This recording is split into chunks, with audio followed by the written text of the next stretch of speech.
Thanks for joining us today. I'm Jen, the CEO of Social Innovation Movement. So SIM function like a think tank that aims to advance social innovation through research impact, starting in Malaysia, in which I'm sure most of you are from, except our speakers, which are from around the world. If you have been following us, you have most likely heard from our distinguished speakers from around the world on discussions revolving around research impact, from planning research impact to executing as well as storytelling. This time, we'll be showcasing a real-life example of research impact. So while common outputs of collaborative efforts among researchers include publications and conference presentations, we can actually further the type of outputs to relay your research to what's actually needed on the ground to benefit more people, as well as to generate more value and impact. So this session does aim to discuss the how of such. So without further ado, let's welcome our fellow panelists, each of who is a partner of this collaborative effort. Let us welcome Dr. Adriana Drenchova. If you can just wave your hand, hello. She is the lecturer in entrepreneurship at the University of Sheffield, where she aims to help individuals and organizations to create positive social change through research, learning and development, and collaboration. So as far as I'm aware, Eddie collaborates a lot. She collaborates with different partners to co-create services, programs, and tools to support potential and early stage entrepreneurs. Next, we have Olivia. She is the managing director of Impact Hub, Phnom Penh, Cambodia. So Impact Hub is an avenue to support entrepreneurs via different curated programs. When she's not working, you can usually find her learning about positive psychology and mental health, something she really fancies based on all the discussions that we have previously. And finally, we have Dr. Vicha Nau. She's the lecturer in the Department of Management of Monash University. Her research interest lies in work and well-being, work-life balance particularly, organizational and HR practices in facilitating work and well-being. So given all the backgrounds of our speakers, it is to no surprise that we all got together to create a toolkit of well-being for entrepreneurs, particularly social entrepreneurs. So before we dive into the discussion of how this came about, what's the impact of what we're trying to achieve, Eddie, would you like to start our session by introducing the Wellbeing for Impact Toolkit? Eddie, if you can share your presentation as well.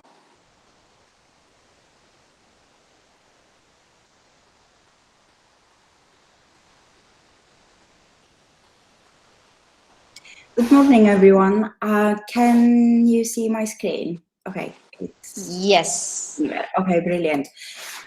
Unfortunately, the way Google Meets works is that I will not be able to see you while I'm presenting this, but it will be very brief. And I just wanted very briefly to tell you how this project came about and why we decided to develop a toolkit. What exactly does the toolkit look like and who is it for?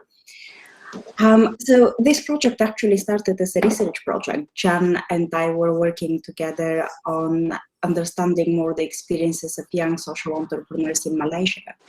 And one of the things that kept coming back up and up again was well-being challenges related to isolation, workload, burnout, loneliness, and so forth. And we thought, well, what do we do with this? How do we actually help people? And we absolutely acknowledge that well-being is in a lot of ways a structural challenge, not necessarily something that individuals alone can solve.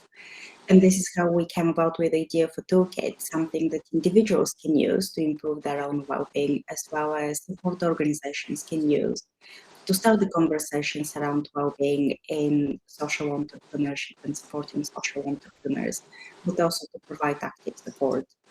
And this came very much from the perspective of social entrepreneurs do fantastic work that benefits the well-being of others, but their own well-being is very much neglected. We very often treat them as inputs into a socioeconomic process that supports societies and communities, but then neglect that they're also humans, they also have well-being and health needs. And this is how the project came about. And the reason why we also cared about well-being is that we know that well-being is important for social entrepreneurs and their families. It's also important for their organizations. So if it's like a business case of why it matters to invest in well-being, well, we know that entrepreneurs who have higher levels of well-being are more persistent, more innovative. They're much more likely to recognize new opportunities, to perform better. And ultimately, that means that they're in a better position to support their communities, to generate positive social impact. So it's not just a warm and fuzzy concept, but something that's beneficial for everyone. And in terms of our development process, we use the data that we already had with 40 plus social entrepreneurs to identify challenges to well-being and potential tools or sources of support. And from there, we engaged in an iterative development and selection process. So selecting tools, modifying them, testing them, further using them or deciding to discard them. We piloted the toolkit with a group of social entrepreneurs as a cohort program, and then we also received feedback from social entrepreneurs who use the toolkit independently. But very much the toolkit has been co-created with social entrepreneurs who've given us a lot of feedback and a lot of time, energy, and attention. And it's been an iterative process of improvements instead of here it is, fully functioning, perfectly built from day one. So what does the toolkit look like?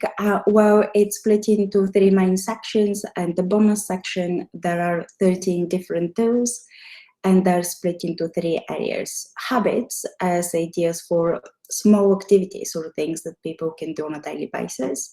Reflection as taking stock on where they are and what their well-being is like at the moment, and planning, ideas for how to make change to their own well-being. And what I really want to highlight is that this is not just about individuals making changes to who they are. We're not talking about self-care as a late-stage capitalism of just asking people to buy more things, but it's also about thinking, where can we make structural changes in our work and where can we seek support in the ecosystem? So this is just one example of a tool that combines daily habits with reflection and planning to take stock and then make changes in the level of workload, in the aspects in which social entrepreneurs feel like their work makes a difference, and in the quality of their relationships. And obviously, we build this toolkit for current and aspiring social entrepreneurs, but we do hope that ecosystem builders use this toolkit in their programming, for example, Impact Hub, and so forth, in terms of making sure that well-being is something that's part of social entrepreneurs' experiences and attention from day one. But also any other change maker who is working really, really hard to catalyze positive social change, and very often might forget that their own well-being matters. I look forward to having a conversation with you and learning more about you and what you find interesting in this case study, as well as the toolkit in general. Thank you. Thank you, Eddie, for sharing about the toolkit. We'll be leaving the link to the toolkit in the chat box, so if you're interested to find out more, feel free to just click on it and have a look. So now let's dive into the discussion on the collaborative effort. We'll start with you again, Eddie. You have mentioned a little about how this come about, but can you elaborate a bit more about how did this cross-country, you're from the UK, Olivia is from Cambodia, Vichan and myself are from Malaysia, and cross-sector, we are from their NGO organizations, as well as there is university involved. So how did this cross-country, cross-sector collaborations come about? So this has been, I guess, in the process for about three years now, and it started with building the relationship with Jan and Social Innovation Movement first, because my belief has always been that academics need to work with people on the ground to create solutions that are fit for purpose, to answer questions that genuinely are meaningful for people on the ground. And then meeting with Jan, who had very similar values and ideas. And when we started developing the idea for the toolkit, we realized that we also needed someone else who actually worked very closely with social entrepreneurs, someone who was developing programs and services for them, someone who knew them very well day in and day out and what their experiences were. And that's how the relationship with Impact Hub came about. So we approached them because we had very similar values, but we did very, very different things in terms of experience, expertise, skills. I mean, the skills that Impact Hub brings to this are incredible, and none of us have those skills. So it started very much from what do we need to achieve, what's our goal, what skills do we have, what skills do we need, but then having that shared value system from what do we need to achieve, what's our goal, what skills do we have, what skills do we need, but then having that shared value system where we all agreed that the goal mattered and it was important to how we support social entrepreneurs. Yep. Okay, thanks, Eddie. Ollie, what do you think of this collaboration then from a non-profit organizations? Do you usually work with academics to come out with such outputs? Hello, and lovely to see so many of you here, and a few from the Impact Hub network as well. Yeah, it's been a really fantastic experience, and no, the answer is we haven't had a lot of collaboration with research organizations or universities before. We've had some collaborations with British universities to build an online course, but not in this kind of style where we're building a sort of very highly practical toolkit and really leveraging a lot of different strengths and skill sets, I'd say, across 3 different countries, which is really fantastic. So yeah, it's been a really enjoyable experience. I'm really proud of what we've managed to build together and the community of entrepreneurs that we managed to foster as well in Cambodia, who are putting their well-being as a priority and who have been testing the toolkit with us. So yeah, it's been a really nice chance to work together and collaborate. Yeah, that is good. Good to know. Well, this might be a bit old to ask because I'm part of the partnership. What kind of values do different partners bring to the table? Any one of you can take this.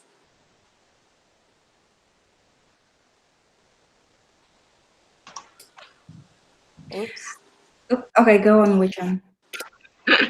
Okay, maybe I should actually highlight that this is just not us, the 4 of us, in creating these toolkits. The toolkits is actually an output of co-creations with social entrepreneurs. So it is through many workshops and in-depth conversations that we have that we gather ideas and insights about the health and well-being of social entrepreneurs that we can actually bring together to have these toolkits. So in terms of the value that we bring to the table, especially from the university's side, I would say it is the highly professional and ethical ways of implementing the research project. Both Sheffield and Monash University have a very high ethical standards in research. So with this, we always keep ourselves in check in terms of like safeguarding our participants. When we do this, are we going to make the social entrepreneurs feel uncomfortable when we ask these questions this way? Are they going to, feel uneasy? So all these things are in place and help us to build trust and enable our participants, the social entrepreneurs, to be very open and share their experience and insights, which is very helpful for us in co-creating this health and well-being toolkits. Yeah. Eddie, you want to say something just now?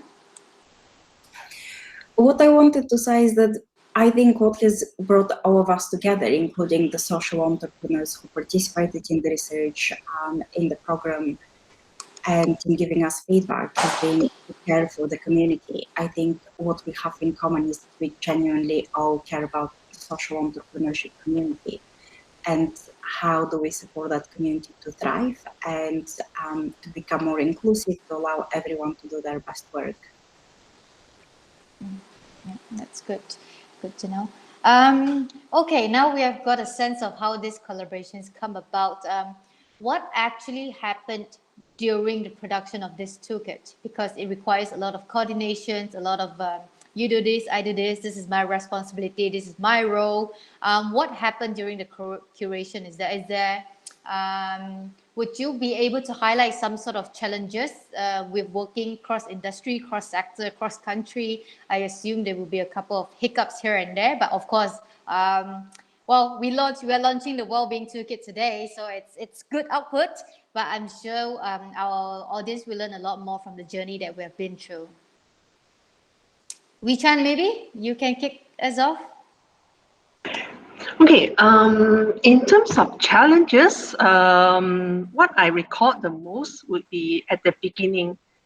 Yeah, I recall when we first initiated the project, it was clear that we all wanted to, like especially me and Eddie, we wanted to move out of the comfort zone of academic research, where we want to conduct research for knowledge advancements and theory building. We wanted to, just challenge ourselves and do some things that can add value to the social entrepreneurship practitioners community. We want to have something more tangible, something that can be useful for the social entrepreneurship community, something that we want to leave behind even after the project is completed. So it took us a while to figure out that, maybe toolkits would be something that's good. But then again, like a toolkits on what? This really took us a very long time to figure out, like, okay, we want to create a toolkits that can be used. But what kind of toolkits?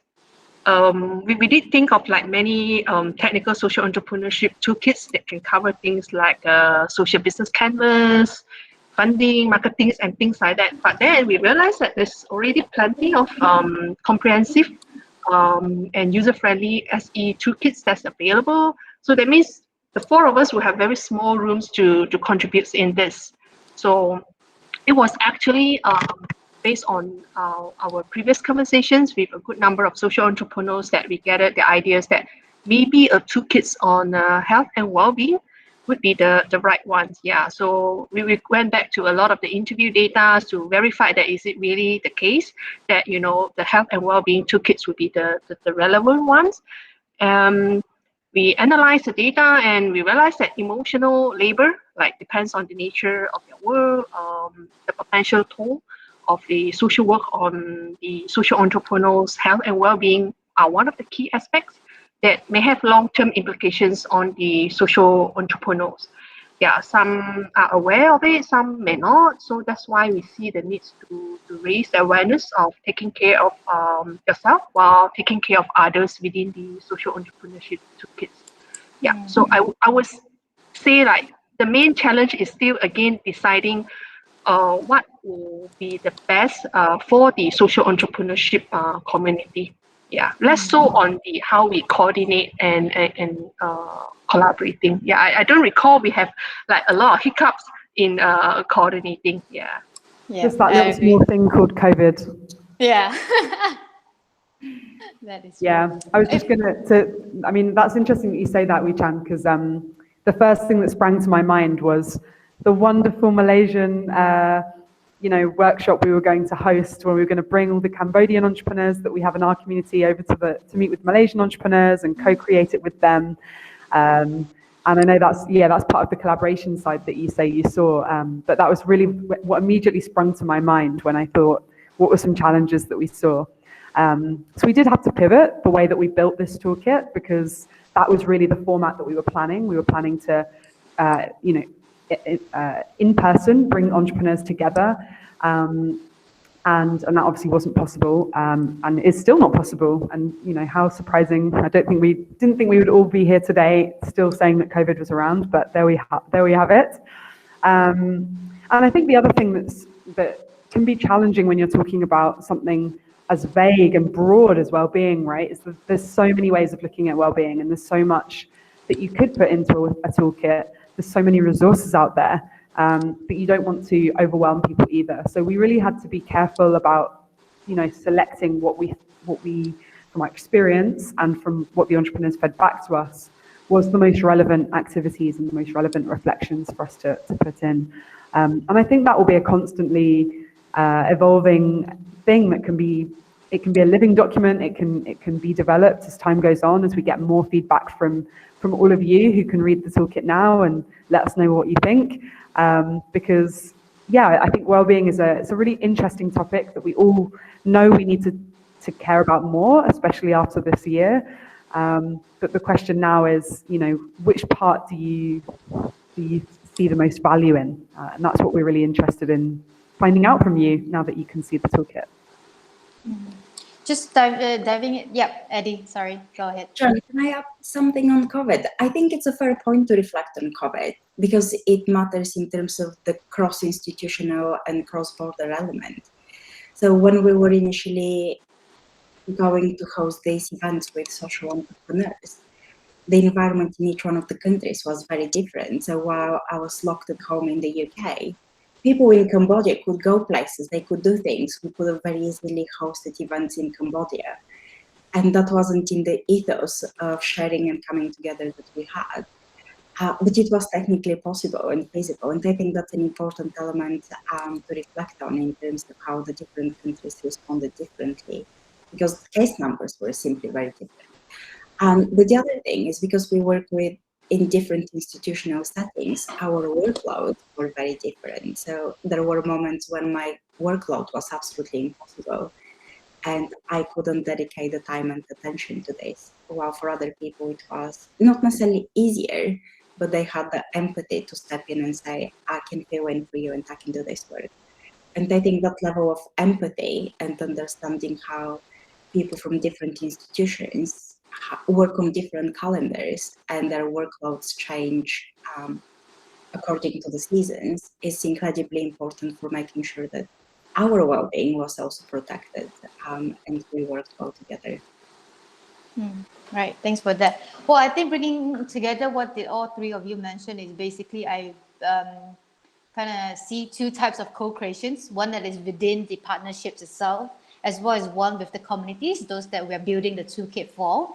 So how did this community building development comes into play? Is there any, perhaps again, challenges, or is it rewarding that, how did you gain trust from the first place to work with this community? How did you get access to social entrepreneurships, get access to the different organizations that you're partnering with? Oli, maybe you want to kickstart with sharing how did you basically share with your fellow social entrepreneurs, because I know you work a lot with them, but well-being is a very intimate subject, and for them to share their thoughts and feelings openly to fellow social entrepreneurs, that might take a bit out of them. So how did you actually get close to them to kind of know what they want, and thus whatever this partnership creates align with what they value? Yeah, so the entrepreneurs that joined the wellbeing program that we created in order for us to test some of the activities that were put into the toolkit. A lot of the entrepreneurs that were on that program are alumni of ours who have joined perhaps even more than one program. So we've had a lot of FaceTime with them before, and I think that's definitely a big help when it comes to then this is not the first time they've reached out for help. This is not something that they are not used to doing.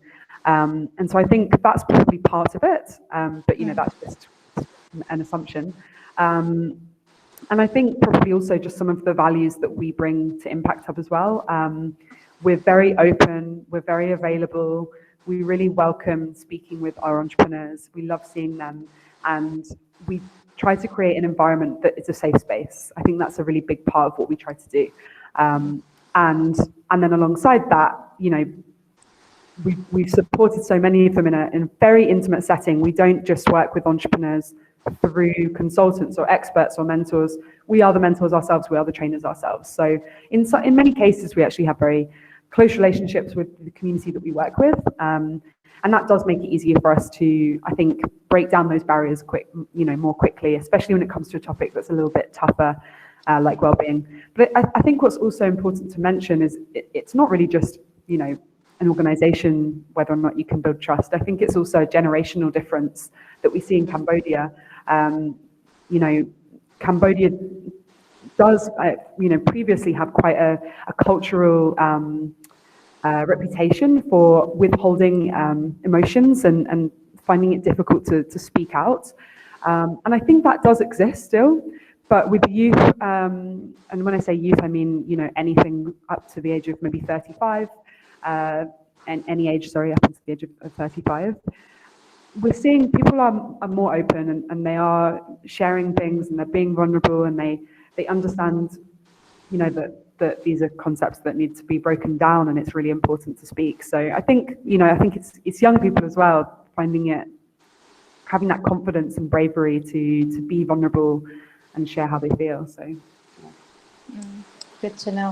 What about you, Wee-Chan? Because unfortunately, a lot of academics do have the impression to the others that, oh, I'm the expert, I'm here to teach you about this, I'm here to bring this knowledge to you. How do you actually debunk this kind of impression of academics to the people on the ground? Okay. Again, I would say it would be, I will relate it back against to the very strict ethics approval procedures that we have been in place from both of the universities that make us be very mindful about how we approach, how we ask questions, or how we reach out to the social entrepreneurs, especially in these topics like health and well-being. And it could be a very sensitive and also vulnerable topics for some of the participants. So I think from our side, being very open-minded and also being very humble in terms of we are here to learn about your experience, help us to actually first bridge the a little barriers that we have, because we all came like strangers, and this topic is actually a very personal topic. And one thing that surprised me is actually how open our participants with us about these topics towards the end of the each of the conversations. I think they trust us with the fact that we truly will keep the whatever information that they have shared with us private and confidential when we actually.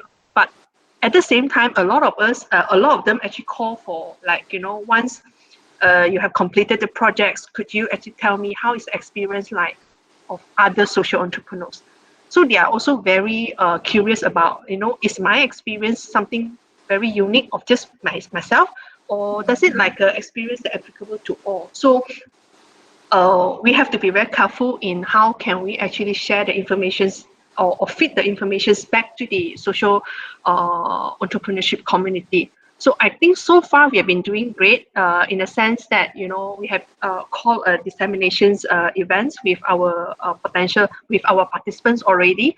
So we share with them like the aggregate findings. So it makes them feel that okay, you are not just taking data or information away from me. I myself also find this a very fruitful and learning journey to actually share my experience with you. So this is actually, I find it very important. Yeah, and in fact, some of the participants told us at the end of the conversations that I didn't find that this is a research conversations. I find it like more like a therapy kind of thing. I feel good that you asked me about my feeling. I feel good about you asking me how do I feel, how was my emotions like, and things like that. Yeah.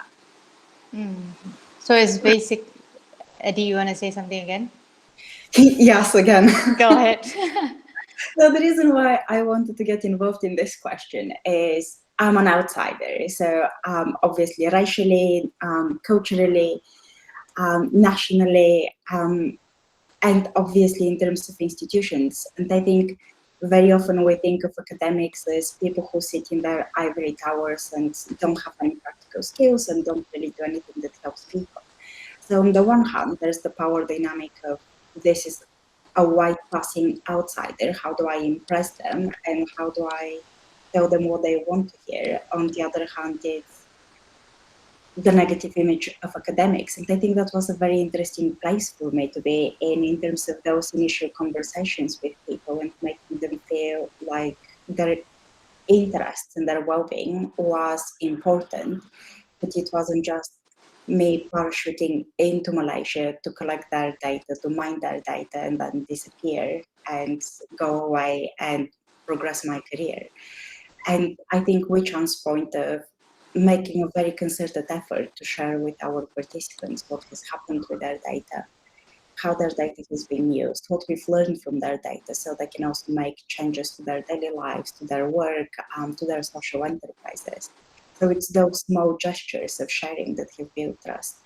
And we have really good relationships with some of the people who participated in the original conversations as well as like them. Right. So I gathered hard rules of professionalism and ethical manners, as well as soft rules like trust and relationship building. Okay, I'm going to need all three of you to answer the following question. And perhaps the most important questions of this panel discussion is that, how do you actually think this toolkit will create impact? Because at the end of the day, it's all about research impact and the impact to the people who we want to target while we're curating this toolkit. Any one of you can go first. But each of you.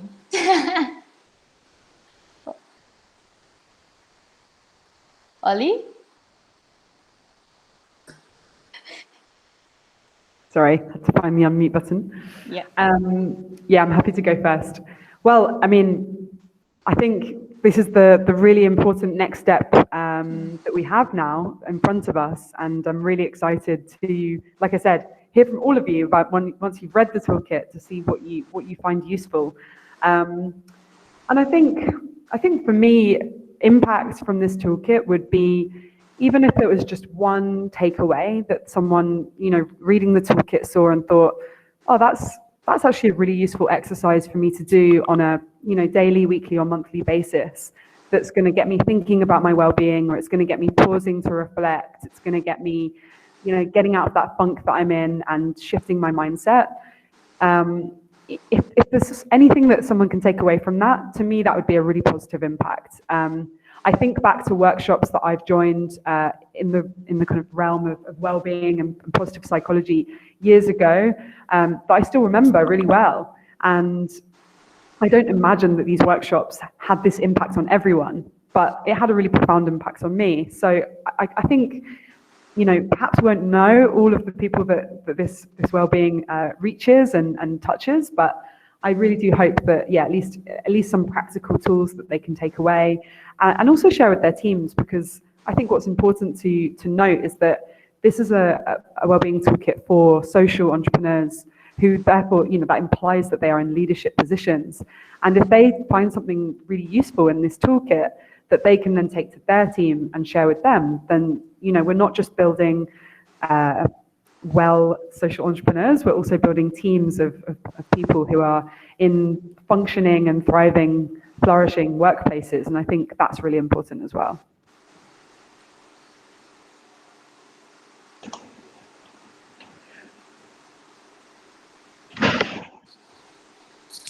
Yes, Vishan.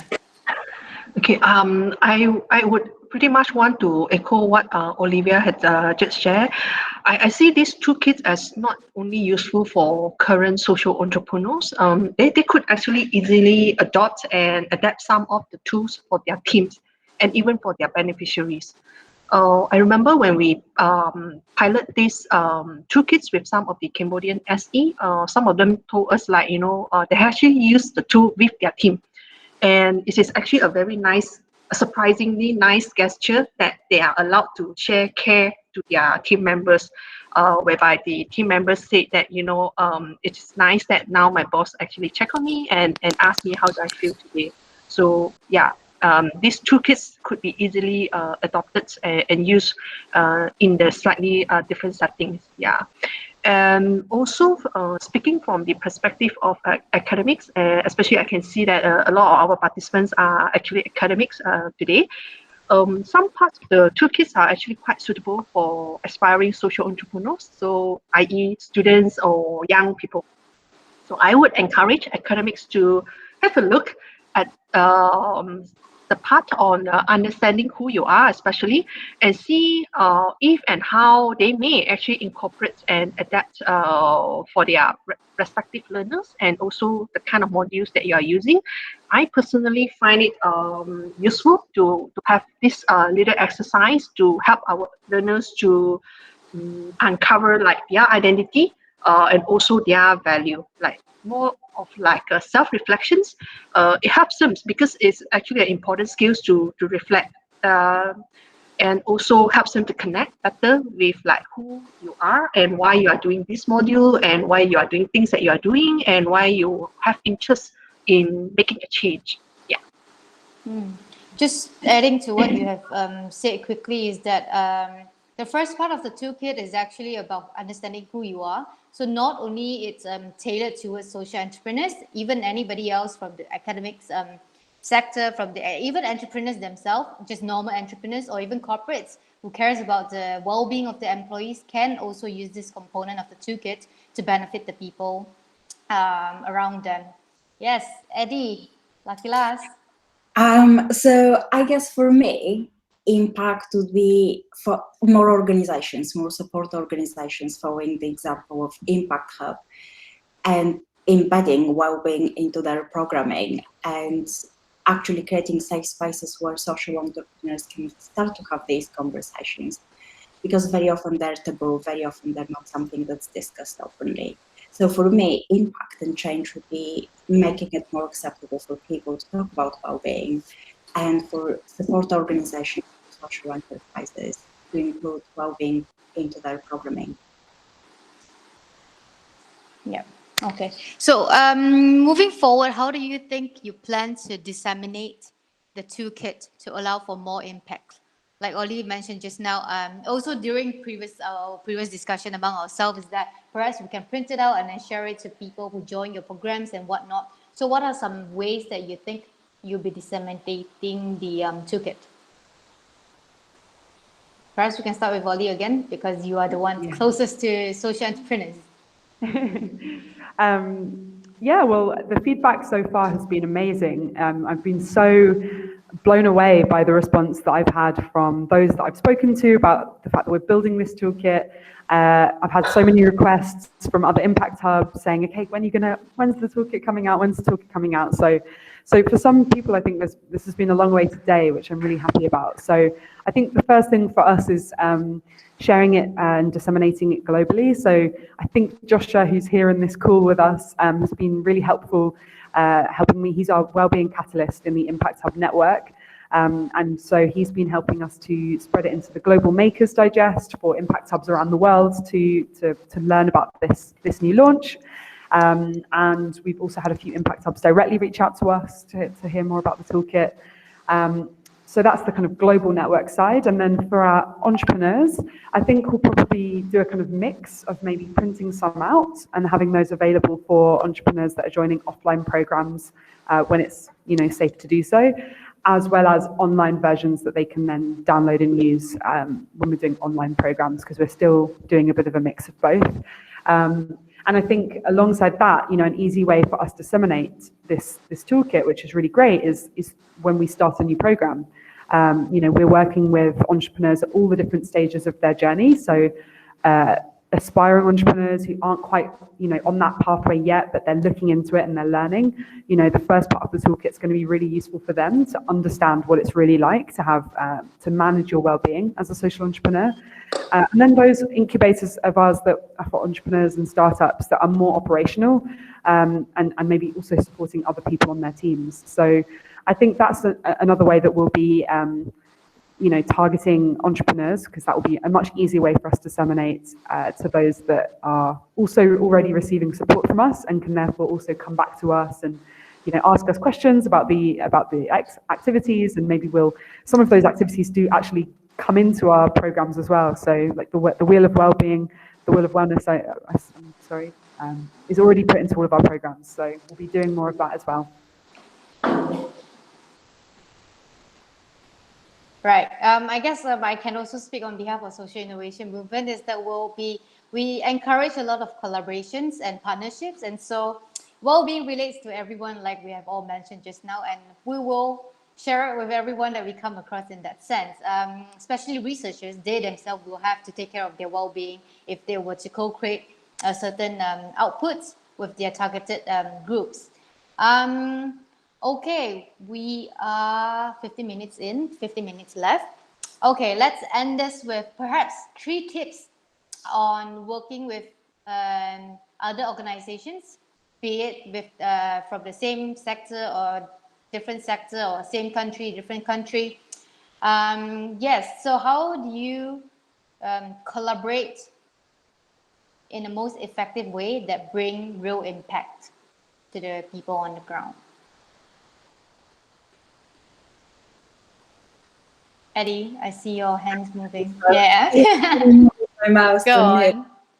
on. I guess for me, the very first thing is empathy. And that's not just empathy as I'm an empathetic person, but putting in the effort to step into someone else's shoes and to understand their experience and their challenges. Because unless you have a problem to solve, it's very difficult to be impactful and to create something that's useful and usable. But also empathy for your collaborators and understanding their experiences and their needs and how you can work well with each other. So that would be number one for me. Number two is transparency. So when things are not going well, sharing with people why and how they can support you. Transparency in terms of what you expect or what you need and how they can best support you. And the final part for me would be starting with the same values. If you have conflicting values, it's very difficult to do something well. If you have the same values, then it makes collaboration a lot easier, even though you come from different disciplines, different experiences, different countries, and so forth. You have that common foundation and grounding.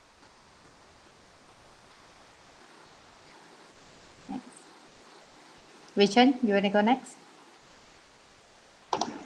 Actually, Eddie pretty much sum up very well in terms of like, you know, how to make things work. For me, I just want to highlight on the parts on inclusive partnership. I think this is one of the, I would say, key success factor to actually have a, like for us, to have a toolkits as a output within such short period of time. Is something very surprising. So I would say inclusive partnership is really something that matters. Yeah. Ollie?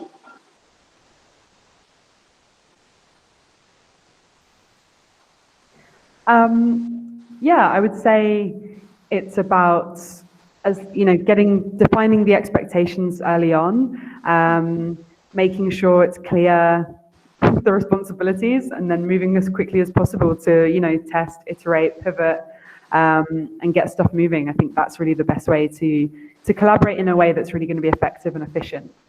You know, we see so many collaborations just go round and round in circles. So I think I've been, and having playing to different people's strengths as well. I think what's been really nice about this collaboration has been that it's been really clear how different, having different organizations involved in different aspects can make for a much stronger output. So. Okay. I just throw into the jar of tips with my own 3 tips as well, is that align with what Eddie said, find right partners that shares the similar values. And the second thing is perhaps is really a process, although we label it research output, but it's really about the process and the longer term outcomes based depending on what we've built. And finally is obviously the well-being is really important, although collaborations involve different parties. So well-being should be taken care of when there are so many different parties involved, especially those that are internally creating the toolkit together, as well as the external ones in which we hope to benefit for. And okay, I'll leave the last 10 minutes for Q&A. I see there are a couple of questions on there. If any one of you have got more questions, feel free to leave it in the chat. I'll start with Fazlan from Malaysia. You have a question.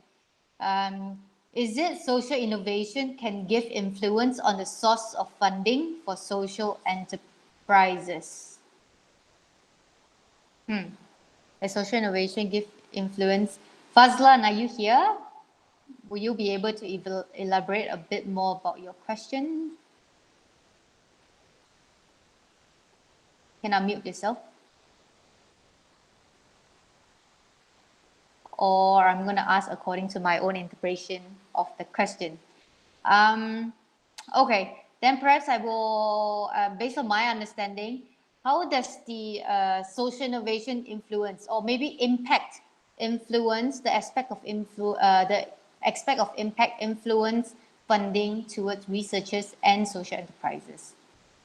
Maybe Eddie, you can take the one for researchers, as well as Ollie, you can take the one for funding for social entrepreneurs.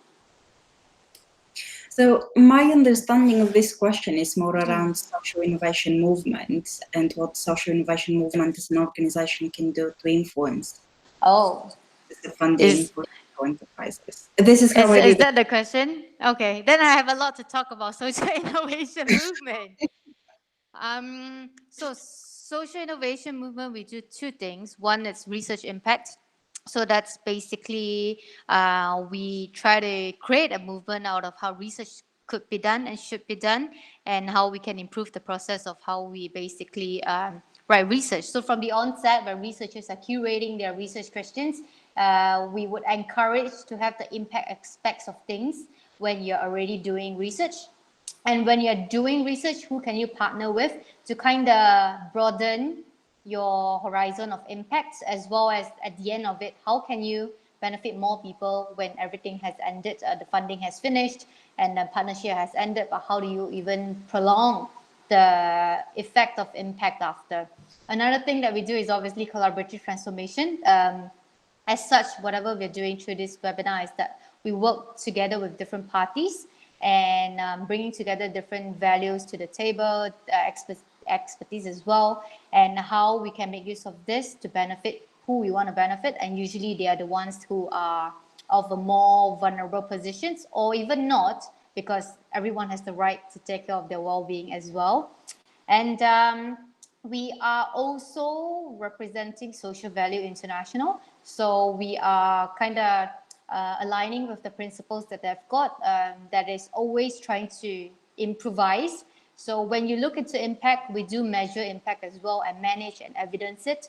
But how do you use such data or such insight to make better decisions in terms of to improve your organization, be it a social enterprise, be it even an NGO, or even academic institutions if they would like, because it's always good to look inwards, whether what you're doing is creating actual impact, and externally as well, whether it's creating impact as you want to the people that you're targeting.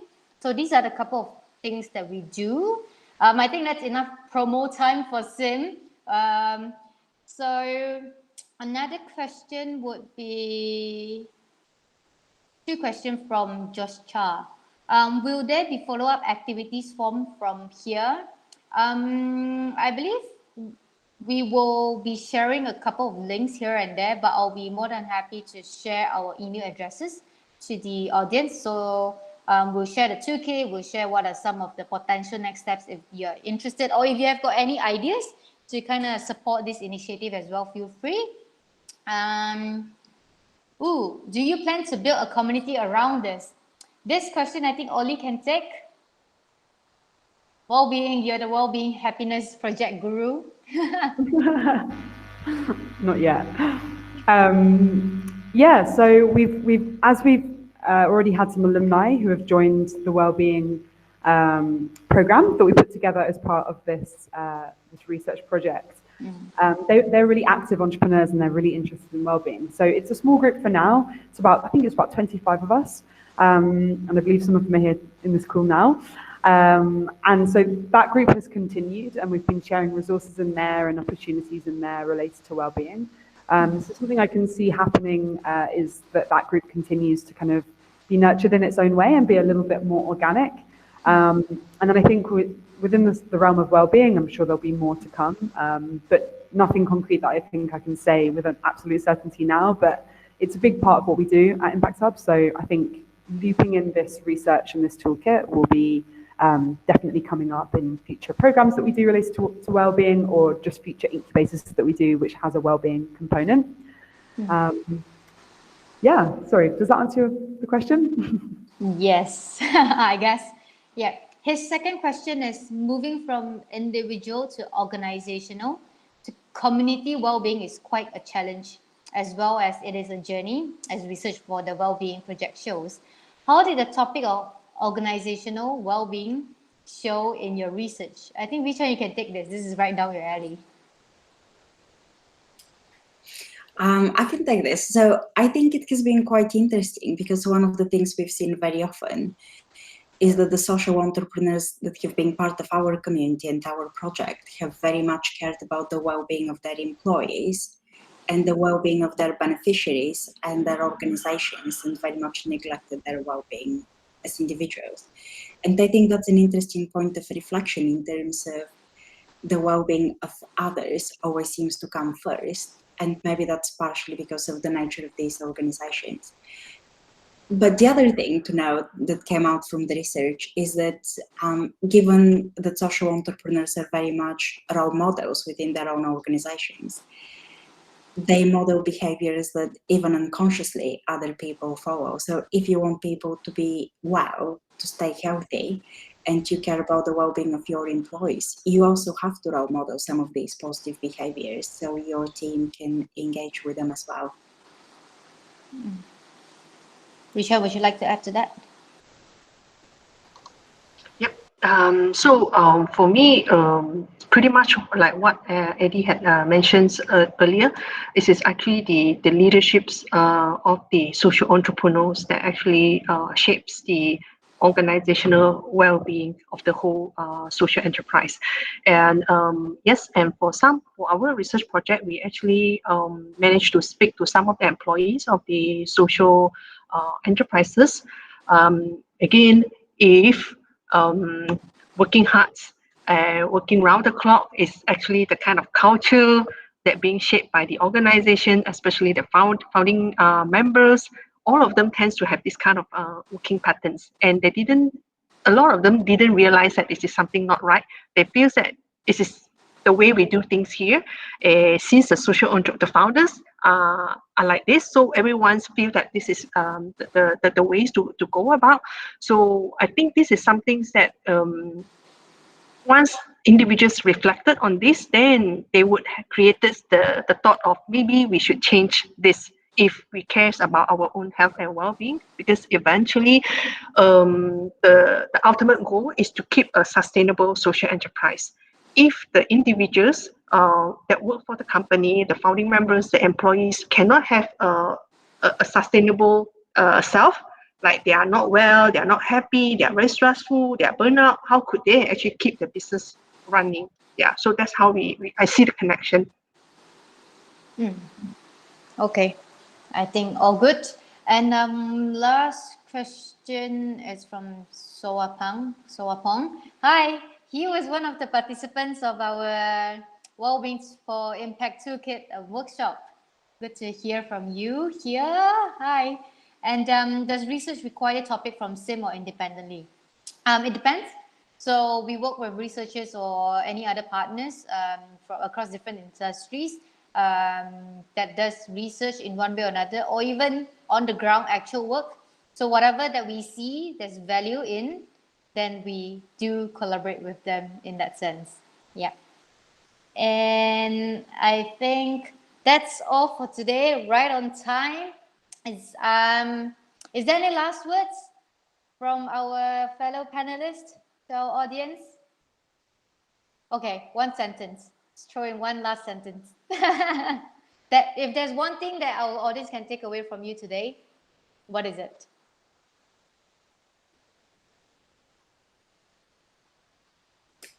So I'm going to be sneaky and just take Josh's point. How do we reach those who are already in red zones and distressed and who don't have the resources to look after their well-being because they're in very, very vulnerable position? And part of it is that webinars don't really work for those individuals and events might not always be accessible and so forth. And I guess my end point would be, I will go and reflect on that. So thank you. That actually aligns with one of the questions that Josh Cha has just posted as well, because a lot of people who may experience mental well-being issues might not be participating in webinars like that, and how do we best reach them? Yeah. Olivia or Vishan, one final takeaway? Health and well-being is an ongoing process. So do not take it for granted whereby attend a workshop, read a book, then you feel good about it and then you forget about it. So always have a constant check, especially those working on the ground. The social entrepreneurs always have a constant check on yourself in terms of health and well-being. Yeah. Olina, we have all the pressure to end it with a bomb. I guess my final reflection would be well-being is never going to go away.